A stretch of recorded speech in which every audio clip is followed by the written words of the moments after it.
Resumindo essa primeira parte, qual foi a mensagem que eu queria deixar aqui? Primeiro, os dados mostram que o setor público no Brasil ele gasta muito. Então, não vamos comprar essa história que o setor público do Brasil gasta pouco. O setor público no Brasil gasta muito. Infelizmente, os serviços são ruins? São. Porque, claro, o Brasil ainda é um país de renda média.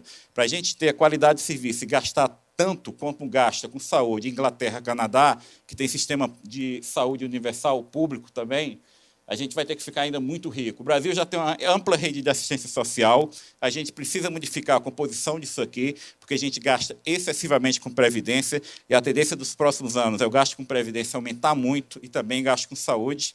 O Brasil gasta excessivamente com previdência. Se a gente quiser gastar mais com educação sem aumentar a carga tributária, a gente vai ter que rever isso aí, a composição disso.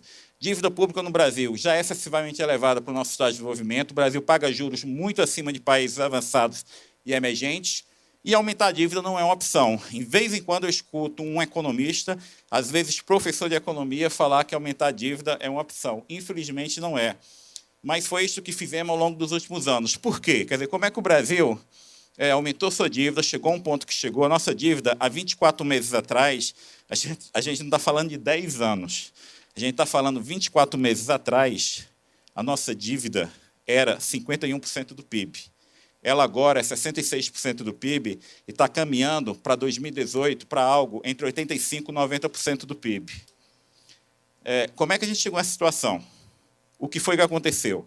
Agora, vamos sair do retrato do setor público e vamos ver um pouco a dinâmica. O que explica o crescimento do gasto público do governo central 91 a 2014? E aí, eu vou olhar mais para o governo central, quando a gente teve um grande aumento de gasto, e pegar um período mais longo, 91, logo após a Constituição, até hoje, até 2014.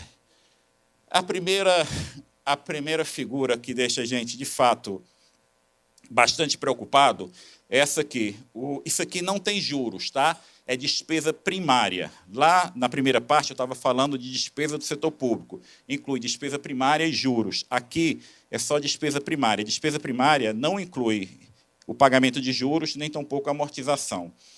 A despesa primária do governo central, o governo central é Tesouro Nacional, Previdência e Banco Central. A gente junta tudo isso, na linguagem comum, a gente fala governo federal, mas o nome correto é governo central. Então, vamos usar o nome correto. Isso era 10,8% do PIB em 91, em 2014 foi para 18,1%, em 2015, se você tirar as pedaladas, que foi um evento que não vai se repetir, foi para 18,5% do PIB. Por que é que eu quero que vocês notem? Por que é que algumas barras são vermelhas? Porque as barras vermelhas é o final do mandato presidencial. E o que a gente pode ver é que todas as barras vermelhas elas são maiores do que a anterior. O que é que isso significa? De uma forma muito clara, que todos os presidentes do Brasil, desde o início dos anos 90, quando eles deixaram o Palácio do Planalto, deixaram para trás um gasto público maior. Todos, sem exceção. Aí vocês vão me perguntar assim, mas espera aí, eu escutei na imprensa que até pouco tempo atrás, até 2012, até 2013, a gente tinha superávit primário. E que até 2018, até 2008, de 2002 a 2008, o superávit primário do Brasil era muito alto, chegou a ser 4% do PIB. Vocês vão me perguntar, como é que um país que o gasto aumenta quase que continuamente, esse país conseguiu ter superávit primário? Qual é a resposta? Carga tributária. O Brasil, de 1970 a 1990, teve uma carga tributária em torno de 25% do PIB. Também era uma carga tributária falsa, porque parte da arrecadação, parte do financiamento de despesa era feito via inflação.